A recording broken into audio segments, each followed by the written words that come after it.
এই নূরে মদিনা মাদ্রাসায় বসে ইহসান গ্রুপের পক্ষ থেকে আপনারে দাওয়াত দিয়ে নিয়ে আসছে। আমি দালালি করার জন্য এখানে আসি নাই, দাওয়াত দিয়ে নিয়ে আসছি। আমি যাচাই বাছাই রিসার্চ করে দেখলাম আসলে কাজগুলো আল্লাহর বান্দার মাকসাদ ঠিক আছে।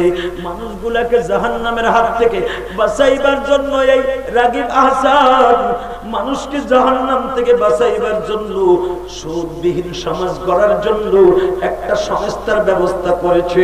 আল্লাহ এটাকে যারা সাহায্য সহযোগিতা করবে, অন্তত সমিতি দিয়ে অ্যাটেন্ড না করুক, অন্তত মনের থেকে ভালোবাসবে। এই কাজটা যদি তার মনোভূত হয়, এতটুকু দোয়া করে, এর বদৌলতে আমি মুসাফির দোয়া করে গেলাম, তাদের হেদায়েত নসিব করে দিও।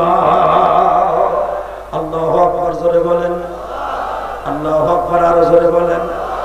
এই সংস্থার থাকার নিয়ত আছে না নাই? কার কার আছে দেখেন, হাত তুলে দেখেন। তাই মুসলমান এক্ষুনি মুনাজাত করে দেবো, জোরে করে আমিন। আসেন তওবা করে আস্তে